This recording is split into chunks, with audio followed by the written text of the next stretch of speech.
안녕하십니까 애청자 여러분, 놀라운 부동산 놀부입니다.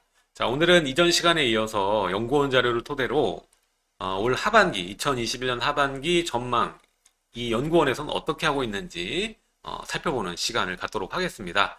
자, 보시면 여러분들 생각과 좀 연결지어서 보시면 좋을 것 같고, 또 여러 가지 하반기 시장에 영향을 줄 수 있는 요소들까지 언급이 되고 있으니까 여러분들 끝까지 시청하시면 도움이 되실 것 같습니다. 자, 일단은 전 시간에 다 끝맺음을 못했던 상반기 부동산 시장의 유의미한 움직임, 그 중에서도 이제 수요자들 시장 어땠나 이것 살펴보고 하반기 전망으로 넘어가도록 하겠습니다. 그래서 중간중간 자료를 보면 재밌게 이렇게 뭐 삼행시처럼 나오거든요. 그래서 요거 LTV잖아요. 요거를 뒤로 꺾어서 삼행시를 또 만들었어요. 네, 보시면 자, 론으로 안 되면 대기하고 있다가 분양이라도 받자, 이렇게 좀 재밌게 써놨어요. 대출 안 되면 대기하고 있다가 분양이라도 받자. 자, 그래도 뭐 어떻게든 소유로 분양을 받더라도 소유잖아요. 그렇게 포지션을 잡아라고 얘기를 하고 있네요. 자, 일단은 자금 마련에 대한 노력의 언급이 있습니다. 대출이죠. 대출이 전반적으로 증가세 있다라는 거, 상반기 시장에 좀 유의미한 것이죠. 일단은 7월부터 또 대출에 대한 규제, LTV 뭐 떠나서 이제 DSR 적용 확대가 들어갔었고, 여기에 따라서 그 이전에 상반기 내에 대출을 받는 분들이 조금 더 늘어났던 걸로 알고 있습니다. 그래서 명목 GDP 대비 주담대 비율이 20년 3분기 소폭 감소했는데 20년 4분기부터 재증가가 됐다. 이때 보시게 되면은 하반기부터 이 수도권 지역의 저가 아파트 단지들이 거래가 많이 됐었죠. 그 과정에서 이제 대출도 증가했다라고 보시면 되겠고, 이뿐만 아니라 주담대뿐만 아니라 신용 대출 늘었고요. 그리고 부동산 관련 P2P 대출도 증가했다. 지금 많은 분들이 이자가 무서워서 활용은 잘 안 하고 계시는 뭐 상품들이 많지만, 금융 상품들이 많지만, 사실 이제 P2P 대출, 신용 대출을 활용하게 되면은 40%가 아니라 그 이외의 퍼센트까지 충분히 가능하거든요. 지금은 이제 보험 대출도 좀 낮아졌습니다. 퍼센테이지가 좀 줄었거든요. 근데 원래 이것들을 활용해 가지고 풀로 레버리지를 하시는 분들이 공격적으로 하시는 분들이 꽤 있었습니다. 금리가 좀 높아져도 이렇게 해서라도 주택을 구입해 하시는 분들이 많았었는데, 최근에 보시면 이제 대출 받는 금액을 줄여버리니까 이제 뒤에 이렇게 받으면서 주택 구매하시는 분들이 늘고 있다라는 것을 데이터로 볼 수가 있습니다. 그래서 하단에 데이터가 나오는데 명목 GDP 그리고 가계대출 및 P2P 대출 추이 보면은 증가세 있다라는 거 나오고 있죠. 그래서 이제 17년을 기점으로 해서 지금 계속 증가세를 보이고 있다. 중간에 뭐 낮아진 적이 있습니다만 올라가고 있다라는 거죠. 그리고 이쪽도 보시면은 이제 P2P 대출 같은 경우에도 지속적으로 가계대출의 그래프에 약간 수렴하는 모양새를 보여주고 있습니다. 자, 그리고 두 번째입니다. 두 번째는 주택 구입에 관한 상황인데, 지금 주택을 구매하기 쉽느냐, 어렵느냐, 이 얘기를 하는 건데, 굉장히 어렵다. 지금 주택을 구입하는 부담의 역대 최고의 상황이다라는 겁니다. 자, 이 이유는 두 가지가 있겠죠. 일단 매매가 자체가 위로 올라가서 그렇고, 그리고 대출 받을 수 있는 대출량이 줄어들었기 때문에 이 두 가지 요인으로 주택을 구입하는 부담이 역대 최고다라고 볼 수 있고, 자, 이전에만 하더라도 우리가 집을 산다고 하면 실거주의 의미를 두시고 매수를 하는 케이스가 많았습니다. 그래서 본인 자본에 맞춰서 실거주할 수 있는 곳을 찾다 보니까 좀 한정된 그 폭에서 선택권을 가지고 있었고, 그런 주택을 사셨는데 실제로 그런 주택을 사고 후회하신 분도 많았죠. 본인이 그렇게 실거주하려고 들어가서 살았더니 별로 안 올랐다. 이 금액으로 딴 걸 샀더라면 많이 올랐을 텐데라고 후회하시는 분들이 굉장히 많더라고요. 그래서 요즘에는 실제로 내가 실거주하면서 살려면은 이제 경기권이나 뭐 인천권 아니면 그 외 지역으로 밀려나다 보니까 오히려 이 비용으로 전세가를 높은 지역으로 투자하게 되면 상급지의 이 자산을 소유할 수 있기 때문에 갭 투자하는 분들이 늘었고요. 그리고 갭 투자를 하면서 본인은 이제 월세 사는 그런 분들도 늘었고, 그리고 이것도 월세도 두 가지 요인이죠. 일단은 세금이 많이 올랐기 때문에 소유자분들이 월세로 돌리는 반전세나 월세로 돌리는 그 양이 좀 늘었고, 물량이 늘었고, 그러면서 전세 물량도 줄었고, 온전한 전세 물량이 줄었고, 그리고 아까도 말했지만 이 아예 소유로 돌리시고 월세 사는 수요자들도 있고, 그러다 보니까 이런 두 가지 요인으로 이게 늘어난 것 같습니다. 자, 그래서 서울의 주택 구입 부담 지수가 지수를 생산한 이래, 지수를 만들어낸 이래의 최고치를 기록하고 있다. 이거는 뭐 잘 알고 계시는 얘기죠. 정부에서도 지금 고평가다, 거품이라는 얘기를 많이 하고요. 자, 그리고 갭 투자 추이는 기간마다 상이하고 월세 비중은 6월 이후, 지난 6월 이후 소폭 확장되었다. 자, 이것은 계약 갱신 청구권 영향으로 판단을 하고 있다라고 얘기를 하고 있습니다. 자, 이것도 뭐 요인이 될 수는 있겠죠. 자, 그래서 추이가 08년 2분기 이후 최고, 이제 51분기 만에 최고, 역대 최고 경신을 했다. 자, 이때인데 이게 이렇게 됐다는 거예요. 옛날 정권에서 우리가 아는 유명한 정권이죠. 그래서 같은 결인 정권인데 최고치를 또 만들어준다. 네, 이렇게 얘기를 하고 있습니다. 그리고 서울의 갭 투자 월세 비중 추이도 이제 국토부 민간 추산 해가지고 보시면 이 밑에 그래프를 보는 게 편할 것 같아요. 지금 2018년 보면은 전세가 55%고 월세가 43%였거든요. 근데 이제 2020년에 보니까 이때 64%까지 전세가 올라갔고 그리고 월세가 35%였는데 다시 뭐 이 정도 수준까지 월세가 늘어났다. 예, 전세는 줄어들고 이런 상황이다라는 자료입니다. 자, 그리고 주택 구입 계층 이게 좀 중요하죠. 뉴스에도 뭐 패닉 바이고 뭐고 얘기가 많이 나왔기 때문에 보시면 부동산 생애 최초 매입 증가세. 이거 최초로 구매하시는 분이 늘었다. 그 말은 젊은 세대들, 뭐 2030 세대들의 주택 구매가 좀 괄목할 만한 현상이다라는 거죠. 자, 주택 매매 거래 중 3, 40대 비중은 20년 11월, 12월 각 지역 최고치 기록 후 감소세이다. 그러니까 20년 하반기에는 어떤 일이 있었죠? 수도권, 경기, 인천의 상승이 돋보였던 시즌이죠. 올 상반기까지 이어졌죠. 예. 그러면서 이분들이 저가 단지들 있죠. 저가 단지들 매수에 나섰다. 예. 활발했다. 19년 상반기 최저 수준을 기록했던 생애 최초 매입 비중 21년 1월, 5월 38.4% 그러니까 40% 육박할 정도로 증가했다. 그러니까 2019년 상반기는 최저, 그러니까 젊은 분들이 주택을 사는 이 비중이 굉장히 적었었는데 근데 21년 들어서 뭐 40%까지 다시 증가했다라는 거예요. 생애 최초 매입 비중이.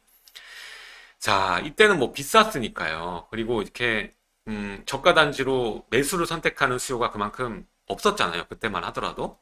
예, 근데 이렇게 늘어났다는 거예요. 주택 매매 거래 중 3, 40대 비중. 그래서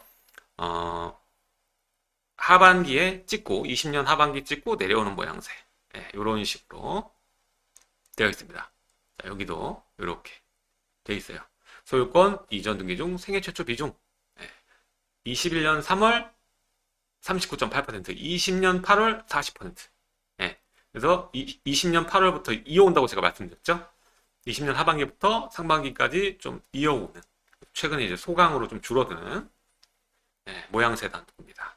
자, 다음으로 이제 분양대기 청약에 대기하시는 분들 얘기가 나옵니다. 이분들로 인해서 이것도 작년 하반기 이제 사전 청약 얘기 나오면서 해당지의 전세가가 미친 듯이 올라갔잖아요. 그래서 하남이 제일 많이 올랐었고 그때.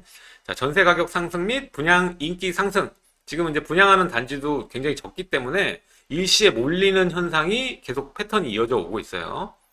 자, 연 15% 이상 상승 지역 다수 전세가.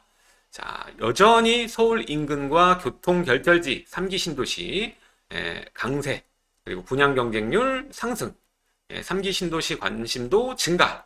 이거 홈페이지 뭐 다운됐다, 뭐 이런 얘기 들어보셨죠? 그리고 청약, 종약 접촉, 수도권 700만 계좌가 돌파했다라는 내용입니다. 그래서, 매매가나 전세가도 올라가고 있고, 이러한 청약에서도 녹록지 않다라는 거예요. 청약을 대기하시는 분도 역대급으로 많기 때문에, 지금 700만 계좌가 돌파했다. 뭐 이렇게 얘기를 보시면은 3기 신도시를 기다린다고 무조건 당첨된다고 생각하는 건 착각이다. 이걸 볼 수가 있습니다. 자, 전세 가격 상승 상위 지역 보시게 되면은 뭐 의왕, 용인, 기흥 뭐 이러면서 쭉 나오죠. 하남 나오고 여기 아파트 전세가 변화를 보세요. 보면은 하남 얘기 아까 했었잖아요. 와, 미쳤다. 예. 이게 2019년부터 20년 상반기까지 처음이고요. 지금 20년 하반기부터 올해 상반기까지는 어디가 많았나 보니까 이제 기흥이랑 연수, 예, 인천 연수구 이렇게 많았네요. 예, 이렇게 보시면 될 것 같아요. 그리고 분양 경쟁률 추이 및 3기 신도시 관심도에서 지금 이제 21년 상반기 끝나는 시점에 방문자가 46만 명, 알림 신청자도 뭐 이 정도 수준이다. 그러니까 계속 늘어나고 있죠. 3기 신도시에 대한 관심이 그 어느 때보다 뜨거워지고 있다. 왜냐하면 아파트 매매 가격이 너무 올라서 희망을 가지기 어려우니까 이쪽에 기대는 수요가 그만큼 늘어났다라는 거예요. 자, 경쟁률도 장난 아니죠. 지금 보면은 예, 이렇게 지금 다 나와 있어요. 지금 평균 2019년부터 21년까지 보면은 35대 1이에요. 35대 1이면 당첨되기 희박하다는 소리예요. 점수 없으면 당첨 안 된다는 소리와 같습니다. 자, 지금까지 상반기에 대한 수요자의 움직임을 살펴봤습니다. 그래서 대출 관련, 그리고 이제 전세, 월세, 포지션 뭐 이런 것들 살펴봤고, 이제 청약에 관련된 대기자들 이런 것까지 전반적으로다가 살펴봤고요. 그 이전 시간에도 갖가지 요소들 상반기 부동산 시장 어떻게 움직였는지 살펴봤습니다. 마침내 21년 하반기 경기 전망 이 연구원 어떻게 하고 있는지 한번 살펴보겠습니다. 여러분 생각과 같은지 한번 볼게요. 자, 요인들로 일단은 구분을 해서 봅니다. 하반기의 가격 상승 요인부터 볼게요. 자, 교통호재. 이미 이거는 계속 터져가지고 수도권 지역의 GTX를 기반으로 한 지역들이 상승률이 가장 높았어요. 그래서 전국에 20위까지 상승 보니까 거의 대부분이 이제 경기권에 위치해 있고 고양이 1위였죠. 그래서 GTX 기반한 도시들이 가장 가격이 많이 올랐습니다. 근데 여전히 하반기에도 서울의 접근성 향상 기대하는 교통호재가 매우 중요한 요소라는 거고. 자, 그럼 다음 이 서울 지방 유출 거래 증가. 서울에서 외지인들이죠. 외지인들 거래가 늘고 있다는 건 기사로도 보셨을 거고, 지금 서울이 상대적으로 좀 저평가라고 얘기하기 그렇지만 그동안 못 올라서 가격이 눌려있던 경향이 없잖아 있기 때문에, 뭐 금융 규제도 그렇고요. 여러 가지 요인 때문에 그렇기 때문에 오히려 갭 투자를 통해서 서울로 진입하는 자본들, 지방 자본들이 있다. 이렇게 보이시면 되고요. 또 앞선 자료 보시면 다주택자 비율이 생각보다 감소가 적고, 그리고 등록 임대사업자 매물이 시중에 나오는 거 미미했다라는 거예요. 그리고 앞으로도 미미할 예정이고요. 그리고 다주택자는 지금 매매보다 증여를 선택하고 있기 때문에 매매 물량이 늘어날 수 있는 구조가 만들어질 수 없다. 예, 그런 것이고요. 또 3기 신도시 분양가 확인 후 기존 주택 시장 매매 유입 가능성, 이것도 제가 항상 얘기했던 거죠. 3기 시도시 사전 청약 끝나면 시장으로 다시 돌아오는 수요들이 다시 시장을 습격한다, 이런 얘기를 했었죠. 자, 이렇게 됐었고, 여전한 유동성 수준, 지금 델타가 어떻게 될지 모르죠. 델타 변이를 보고 또 추가적인 자본이 풀릴 가능성도 배제할 수 없습니다. 그리고 쉽게 늘거나 줄지 않는 전세 수요. 전세 수요는 굉장히 물리적이죠. 이거로 뭐 미래 가치로 얘기할 수 있는 게 아니라서, 자, 지금 물량이 임대 계약갱신 청구권 때문에라도 전세 나는 당분간 사그라들기가 어렵다, 이렇게 얘기를 하고 있어요. 지금 정부에서 하는 유일한 정책은 매입 임대인데, 그 민간 주택을 매입해가지고 임대로 지금 돌리는 상황인데, 그게 다 이제 3, 4인 가구가 선호하는 주택들이 아니라는 점이 또 곤경에 처한 움직임을 볼 수가 있고요.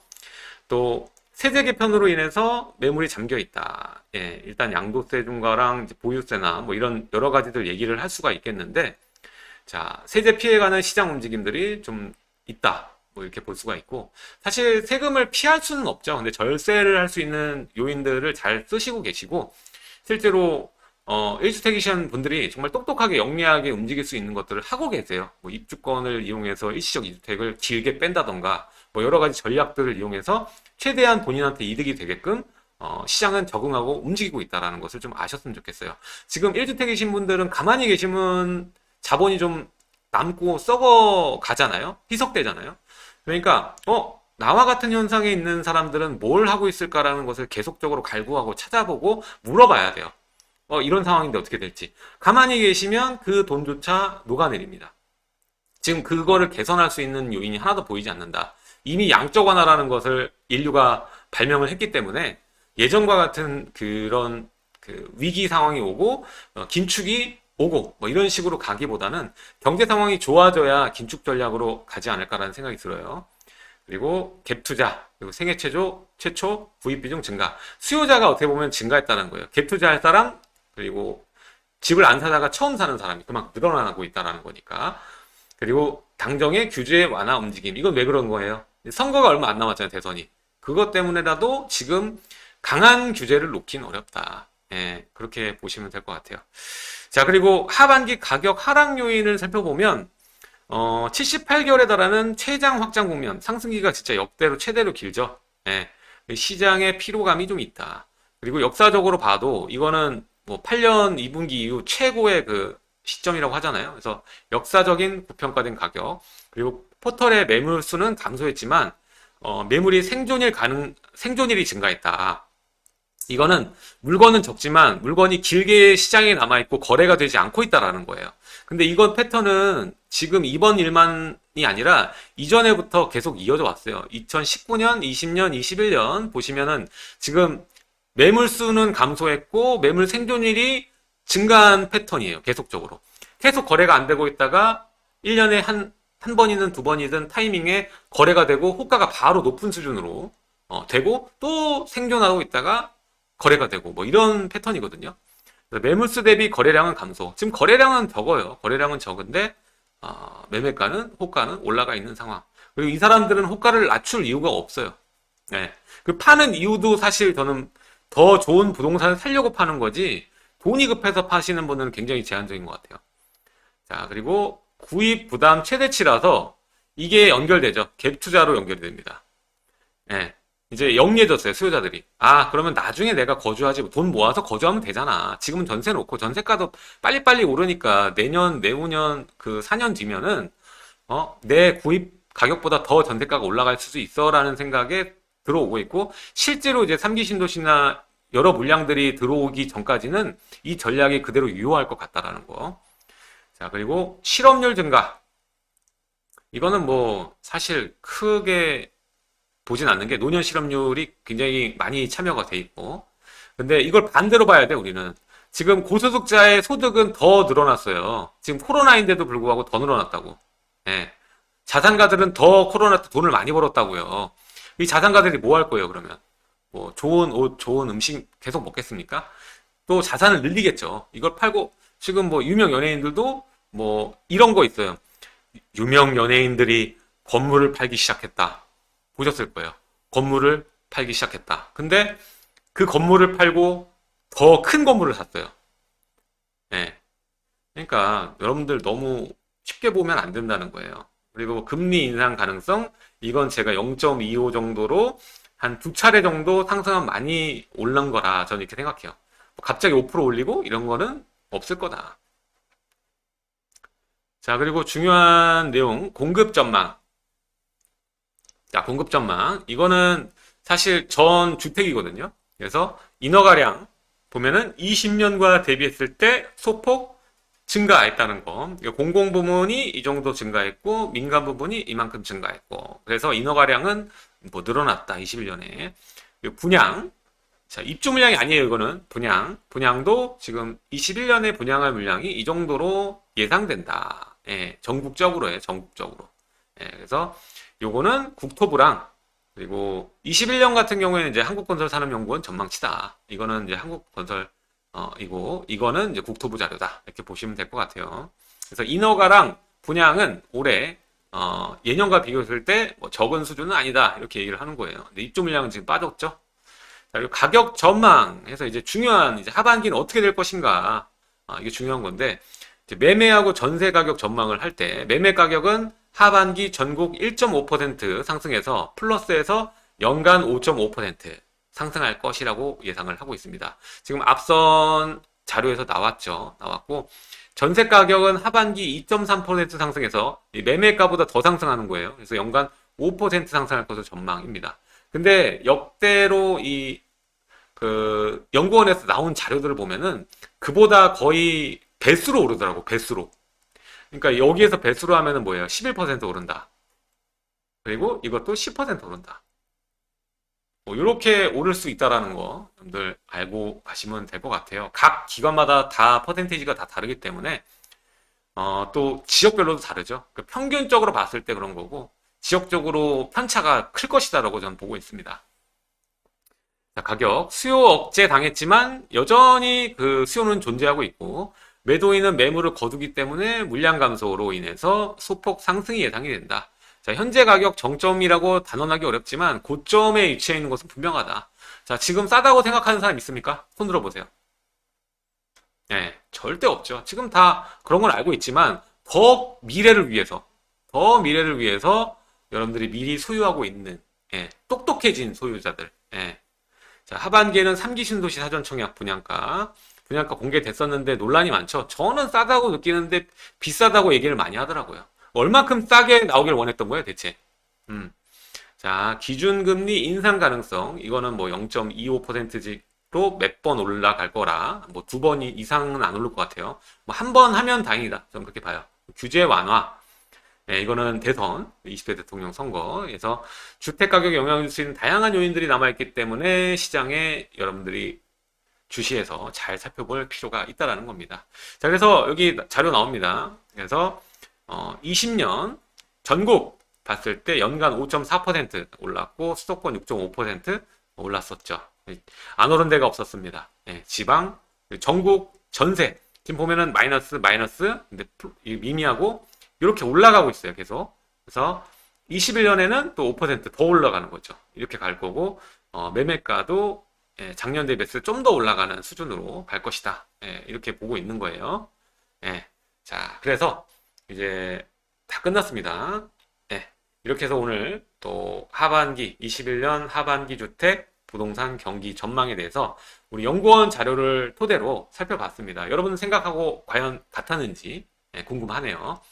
저도 이제 일부는 비슷한 생각을 가지고 있고 뭐 어차피 여기서도 상승을 얘기하니까요. 근데 이것보다 저는 더 상승폭이 좀 더 높을 거라고 예상을 하고 있고요.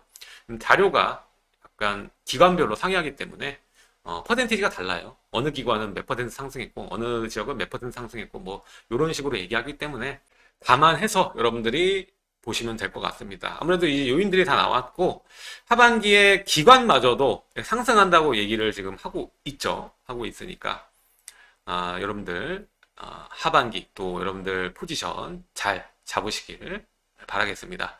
자, 오늘로써 이 연구원 자료는 마무리를 짓고요. 다음 시간에도 이러한 자료들이 나오면 함께 리뷰해보는 시간 또 갖도록 하겠습니다.